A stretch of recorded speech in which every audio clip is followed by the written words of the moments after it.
Halo semuanya, The Trader here. Di video kali ini kita kedapatan nih ada request dari teman-teman kita yang ada di Discord. Ada yang request untuk cara penggunaan Fibonacci. Nah, untuk penggunaan Fibonacci ada dua nih, ada dua yang kita pakai atau yang saya pakai ya teman-teman. Yang pertama itu adalah Fibonacci retracement ya. Dan yang kedua itu adalah Fibonacci extension atau Fibonacci berbasis tren. Nah, di Fibonacci ini kita mungkin atau di video kali ini kita mungkin bahas yang ini aja ya, yang pertama dulu Fibonacci retracement. Untuk Fibonacci extensionnya itu mungkin di next video, oke? Di video kali ini kita akan bahas mengenai Fibonacci retracement. Sebelum kita masuk ke pembahasannya, mungkin untuk settingannya seperti ini ya teman-teman. Oke, kita bisa cek dulu untuk settingannya ya. Nah, ini mana dia? Nah, ini dia. Ini dia untuk settingan Fibonacci yang saya gunakan, teman-teman. Oke. Nah, bisa di pause dulu videonya, terus dicatat ya, atau digunain juga di TradingView teman-teman sendiri. Oke. Kita tunggu beberapa saat. Nah, oke teman-teman, sudah ya. Mungkin setelah sudah selesai di pause dan di copy salinannya, itu untuk settingan Fibonacci kita. Oke. Nah, ini dia. Nah, yang pertama mungkin kita bahas dulu cara penggunaannya ya, teman-teman. Penggunaan dari Fibonacci ini berbeda dengan Fibonacci extension ya. Kalau Fibonacci retracement itu kan penarikannya cukup dua ya, teman-teman. Atau dua titik aja untuk titik tarikannya. Yang pertama dari atas ke bawah atau dari bawah ke atas. Itu sama aja. Cuman dua titik. Tapi kalau Fibonacci extension itu dia tiga titik. Dari titik pertama, kedua, dan ketiga. Ya, itu perbedaannya.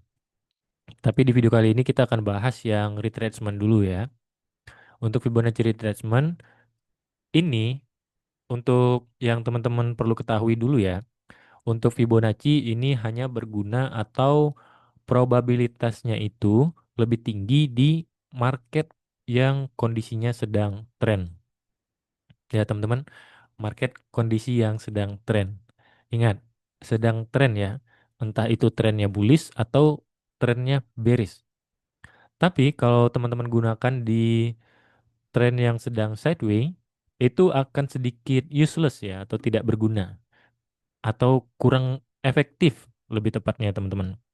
Karena di Fibonacci ini memang lebih baik ketika tren. Kalau di sideways atau ranging atau konsolidasi, itu akan lebih banyak gocekannya. Karena kan kalau di sideways tidak ada struktur yang jelas ya. Berbeda dengan tren, entah itu trennya naik ataupun trennya turun. Kalau trennya naik dan trennya turun, itu kan strukturnya jelas ya teman-teman. Ada, ada high low-nya, begitu ya kan? Nah, berbeda dengan tren yang sedang sideways. Kalau trennya sedang sideways seperti ini, ya, ini kan high low-nya terbatas ya kan untuk kita naik turunnya itu kan ada di satu titik tertentu aja. Jadi untuk penarikan Fibonacci-nya akan sedikit tidak berguna, kurang efektif kita pakai. Jadi itu dia untuk ininya ya, untuk penggunaannya lebih baik di market yang sedang tren, oke? Nah, yang pertama, ini sebenarnya Fibonacci itu bisa digunakan di berbagai macam time frame. Tinggal menyesuaikan dari tipe trader seperti apa, teman-teman.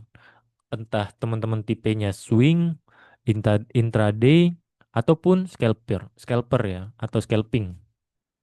Nah, kalau untuk yang intraday, dari swing dulu deh kita bahas. Kalau untuk dari swing, itu pakai daily ke atas, teman-teman ya.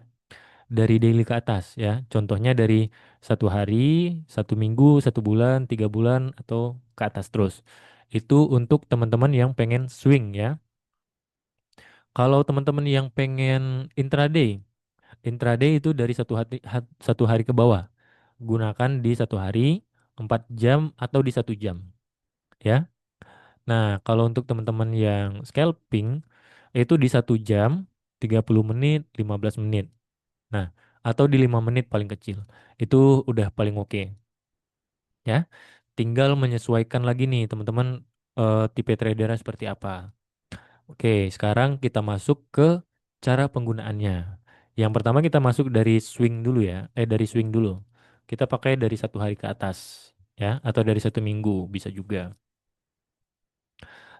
Nah, kalau dari 1 minggu itu bisa kita gunakan dengan sangat baik juga teman-teman ya.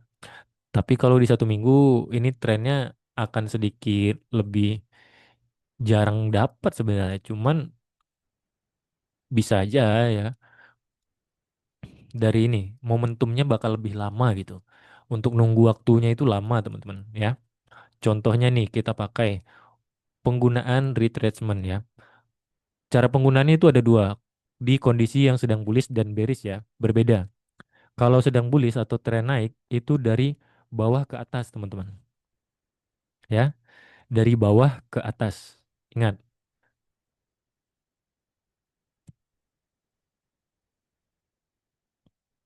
dari bawah ke atas ya. Kalau sedang bearish itu dari atas ke bawah. Ya teman-teman berbeda. Nah, oke. Itu dulu yang harus teman-teman tahu nih. Kalau untuk bearish, dia dari bawah, dari atas ke bawah. Kalau sedang bullish, dari bawah ke atas. Oke? Udah paham ya teman-teman? Nah, selanjutnya itu cara penarikannya. Itu penarikannya dari week to week teman-teman. Atau dari ujung ekor ke ujung ekor satu lagi. Kalau dari bullish ya, dari ujung ekor yang di bawah, dari support ke ujung ekor di resistennya. Nah, karena kita pakai swing ya, kalau swing itu kan momennya lama ya teman-teman. Teman-teman tinggal tarik ke samping sampai momennya jumpa. Nah, mana nih? Ya kan? Ini ada beberapa kali nih tersentuh. Dari yang pertama di sini ya kan, masuk golden areanya atau golden ratio Fibonacci-nya di 61 hingga 78 ya. Ada beberapa kali kena ya kan. Dari sini yang pertama masuk ya. 1, 2, 3, dan 4 dia masuk agak sedikit dalam lagi. Nah, di 4 titik itu dia masuk teman-teman. Penggunaannya seperti itu, simple aja teman-teman. Jadi teman-teman tinggal tandain area golden fibonya, ya kan? Tinggal tandain area golden fibonya, terus masukin TP dan SL. TP dan SL ini menyesuaikan ya teman-teman, ya. Untuk TP dan SL itu sebaiknya taruh di bawah resisten. Contoh begini nih, ya. Ambil di bawah ini. Kita pakai 1:2. Ambil 1:2-nya ya. Oke, nah teman-teman bisa cari untuk SL yang pertama kita dari SL dulu ya. Untuk SL itu teman-teman bisa gunakan di bawah dari support ya. Karena ini di tren yang bullish ya. Di bawah dari supportnya. Support terdekat di mana aja. Support terdekat itu kan yang pertama ada di bawah sini sebenarnya ya teman-teman ya. Ada di bawah sini. Tetapi teman-teman bisa lihat juga ada support pertama yang sudah terbentuk di sini juga ya kan, atau sideway kecil yang ada di sini. Teman-teman bisa jadiin ini acuan juga ya. Nah, untuk eh, penandaan atau peletakan zona golden fibonya itu bisa di golden fibonya banget atau di area sideway kecil terdekat. Contohnya di sini. Nah, ini dia ya kita tebelin dulu. Oke, nih. Di area ranging atau area sideway kecil di dekat-dekat golden fibonya. Itu untuk meminimalisir SL yang terlalu besar. Jadi teman-teman bisa gunakan di bawah itu sedikit. Nah, begitu ya kan?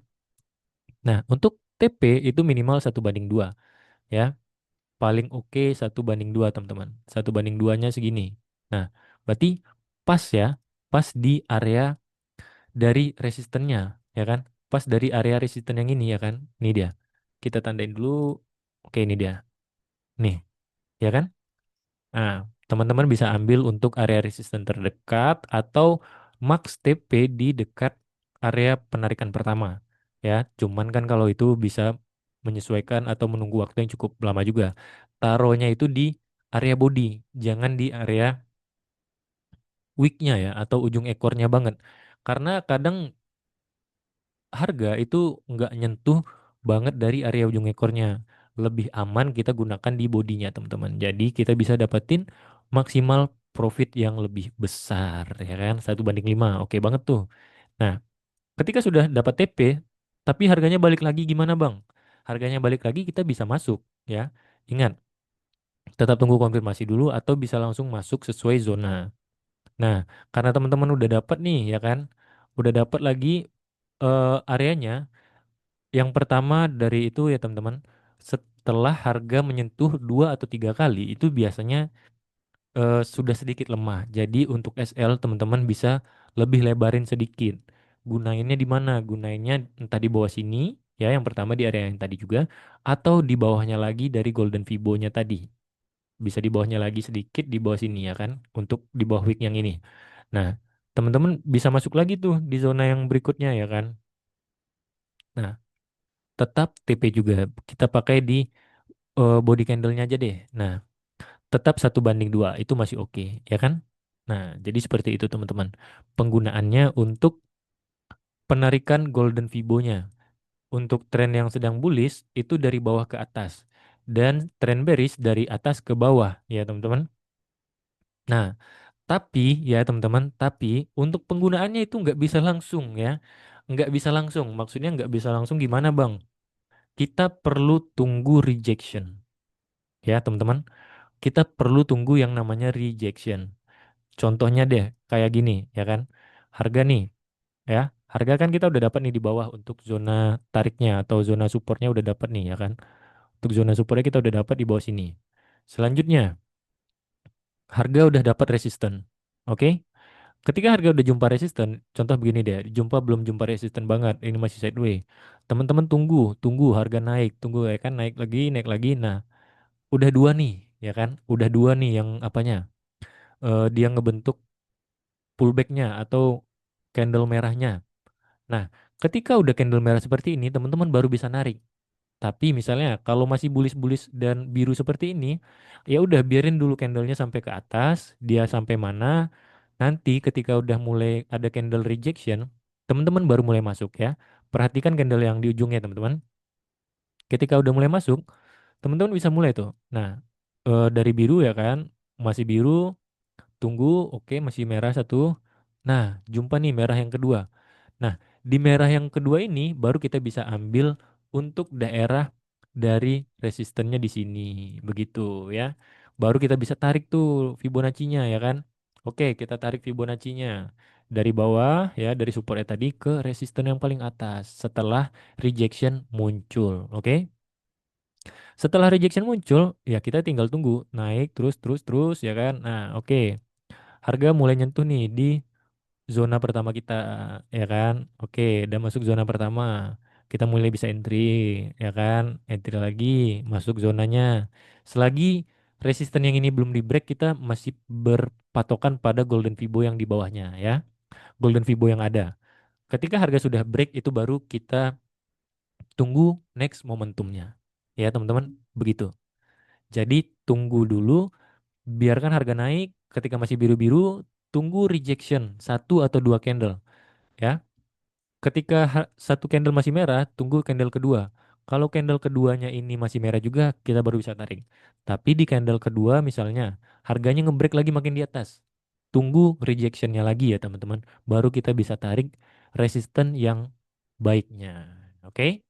Seperti itu cara penggunaan simple untuk Fibonacci teman-teman. Untuk penggunaannya seperti itu aja. Cukup simpel, tidak perlu bertele-tele juga.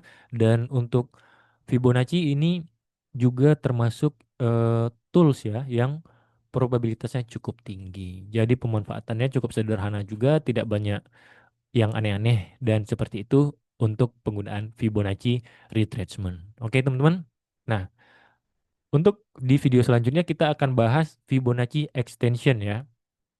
Fibonacci extension ini menentukan seberapa tinggi atau seberapa banyak atau seberapa panjang kita bisa ambil TP maksimal ya teman-teman, semaksimal mungkin. Nanti di situ kegunaan dari Fibonacci extension. Nah, untuk video kali ini kita bahas dulu atau kita hanya bahas Fibonacci retracement-nya, oke? Di next video kita mungkin akan bahas setelahnya yaitu Fibonacci extension. Jadi untuk Fibonacci retracement penggunaannya hanya seperti itu ya, cukup sederhana dan mudah dipahami, oke? Sampai jumpa di next video berikutnya dan bye-bye.